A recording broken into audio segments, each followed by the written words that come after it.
Everybody's got to serve somebody. Since when? It seems to me that the only people who would say this are those who can't imagine life any other way, like those whose religion demands subservience. It's such a huge part of their lives that they can't imagine anybody living any other way.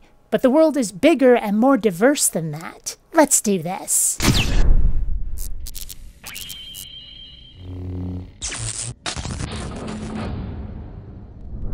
Greetings, fellow space travelers. BionicDance here. What we've got today is a clip of Michael Knowles interviewing author Anthony DeStefano that unfortunately ends quite abruptly with no link to the full thing, so please don't be startled later. Truth is, I'm sure I've heard of this guys, but ever since my epilepsy started due to a bleed in my left mesial temporal lobe, where a lot of verbal memory is stored, unfortunately, I got no idea who they are. I'll probably actually be having brain surgery in a few months to stop the seizures, but I'll probably still have those memory issues. In any event, this is yet another attempt to paint atheism as a religion, which is not only untrue, but the purpose of doing so makes absolutely no sense. I mean, other religions think theirs is wrong too, don't they? So even if they can slap that religion label onto atheism, that doesn't change anything, and it still doesn't make atheism a hypocrisy. Why not? Because atheism, at least when asserted explicitly rather than just a state of being, is about the non-existence of deities, or at the very least the utter lack of evidence for any, thus justifying non-belief.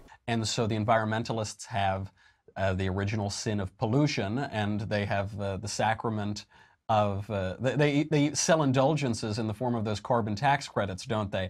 There, in certain versions of intersectionality, there's the original sin of privilege. There's actually the Gnostic metaphysics of transgenderism. I appear to be a man, but the flesh is evil, and really metaphysically I'm a woman. You see all of these sorts of things crop up all of the time. If you listen to how they describe aspects of life that don't involve any gods or the supernatural in any fashion, everything turns into an analogy or caricature of their own lives, their own beliefs, their own dedication to religion. As they said in the beginning, everybody has to serve somebody, even if they have to anthropomorphize climate change or LGBT issues to do it. Everything has to have some sort of original sin. I guess if you're into video games, the original sin is what? Pong? If you're into rock and roll, then Elvis is your savior? Blessed is he who gyrates pelvically. I'm sorry, but hobbies and politics do not a religion make.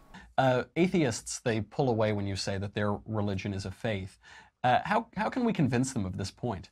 They can't, because they don't actually understand what atheism is, as you'll see in a moment, and faith isn't part of it. The problem is that they clearly don't actually talk to atheists, or if they do, they discard the parts told to them that don't actually fit into their preconceptions, which have probably been drilled into them by the church. You can't learn anything about other people if you stay in a protective bubble, guys. Well, a faith is just believing something that you can't mathematically prove. That's all faith is, and atheists take so many things on faith. First of all, not just mathematically, scientifically, empirically. I'm avoiding the word objectively because religious people don't seem to understand that one, especially when talking about morality. Instead, let's say unbiased. Now, if you do a little bit of reading, there's some disagreement over whether mathematics is philosophy or science, but it certainly has scientific application in ways a philosophy like religion doesn't. Maybe disputing his terminology is a bit pedantic, but given how much dishonest, prevaricating wordplay is usually done when conversing with a theist, false analogies and fluid definition play, for example, I think it's important to be precise. As to atheists taking things on faith, they believe that everything came from nothing. Well, you can't prove that scientifically. They really, really need to stop saying this. The only people I've ever heard say this about an atheist position are theists. The fact is that atheists don't know where everything came from, but most would like to find out. By contrast, theists say that a God they can't prove is real did it, and that's that. But given that there is no evidence for this, obviously an atheist is not on board with it. When theists can provide more than faith, that may perhaps change. What we have here is faith versus a willingness to investigate. What we have are analogies with testing. The idea of a singularity that is super dense, affecting time to the point where it is all but stopped is, given the nature and behavior of the universe, not outside of the realm of possibility for its origin. For example, don't ask me about quantum physics, that one's outside my area of expertise. and at least I'm willing to admit it. When was the last time you heard a theist say, "I don't know" about God? Point being that, no, we don't think that everything came from nothing, but we also don't think it came from a magical super being that nobody can prove exists. I'm an apistivist. I'm unwilling to take anything on faith. That's why I don't have beliefs, just superstitions, some of which I invest more confidence in than others due to having more evidence. They believe that this amazing universe of ours of incomparable beauty, harmony, and order came about by itself. Beauty, harmony, and order. Have you seen how uncomfortable and dangerous this world can be, and not just at the hands of fellow humans? Earth may not be a hellhole, but there are diseases, genetic disorders, poisonous plants, deadly and vicious animals, some with venom, environmental factors, most completely natural, which are not particularly conducive to human life, famine, not to mention all of the wars, slavery, murder, hatred and prejudice, and just all-around misbehavior of other humans. It's a wonder the species has survived as long as it has. And he wants to attribute this to a god's doing? I think what we're seeing is a fair bit of bias coming from the effect of first world blinders. Frankly, I'd rather it came about by itself. Then at least I'd know that anything harsh wasn't deliberately done to me, or at least not necessarily. Only by other living creatures, that is. And why couldn't it come about by itself? Just because you find yourself incredulous doesn't mean it didn't happen. That's faith.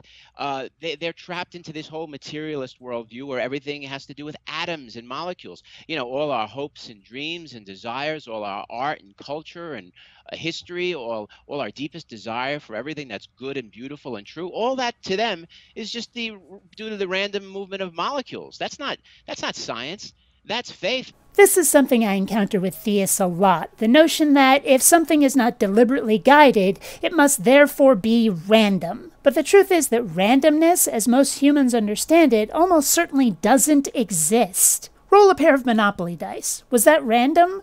Or was it just something you couldn't actually predict only in your head, therefore was effectively random even if it wasn't so? Because if you drop those numbered cubes from exactly the same height with exactly the same motion and speed onto exactly the same surface, if every environmental factor was the same, do you think they'd get different numbers? Or would the physics have those numbers come up the same? Maybe you couldn't predict the outcome or reproduce the conditions without mechanical and computer assistance, but if you could, what do you think the results would be? Even if it's a bit harsh, the universe is a fairly ordered and regular place, and it's only unpredictability that gives the appearance of randomness. Again, don't ask me about quantum physics. What little I know is that quantum fluxes could temporarily disrupt that universal regularity, causing some small bit of randomness, probably far too small to make any measurable difference on the macroscopic scale. But again, don't quote me on that. I freely admit I don't understand it as well as I might. The point is that the universe does not need to be deliberately guided to not be random. So they have a faith. They must be called out on this point because this faith that they have has been responsible for more bloodshed and carnage than any system of beliefs the world has ever known. Oh, they just love saying this. Let me guess, Stalin, Mao, and Pol Pot, right? Never mind that Hitler was Catholic and gave speeches against atheism. We'll just leave that right here. The problem here is, again, a view distorted by religious blinders. Religions, the most popular ones anyway, are designed to pervade every aspect of a person's life, instructing ideals and behaviors. Religion is not just an aspect of one's personality, but rather the basis for it. And the assumption seems to be that atheism is the same. But atheism is just not believing in any gods. It doesn't come with values or ideals or rituals or anything else. It's an absence in one's life, not a guiding force. Yes, without religion, many things are affected,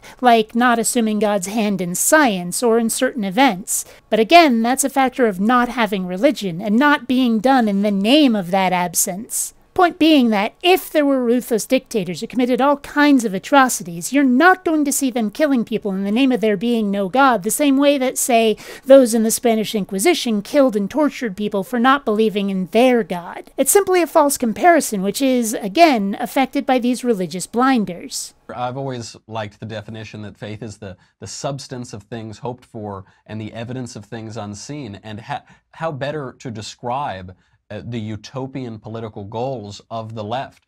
The idea that, yeah, you got to crack some eggs to make an omelet. We're just going to kill a few more million people, but then we'll have world peace. Then we'll have prosperity. Then we'll have equality or tolerance or whatever you say about this. And that's literally where the clip ends, right in the middle of the word this. I did warn you. Now, I don't know what he was trying to say about the left with relation to religion, probably in some comparison to those atrocities they were trying to blame on atheism. Mine's not a political channel, except when it relates to theists trying to enforce their faith through law, so we might as well end here. Let me just conclude by again asking any theist who might actually watch this what the goal is by trying to classify atheism as a religion, because unless it is an ultimately pointless attempt to make our religion shut up about yours by declaring us hypocrites, unless it's that, I have absolutely no idea what you hope to accomplish. Until next time, fellow space travelers, this is BionicDance saying don't run on automatic. Instead, please think.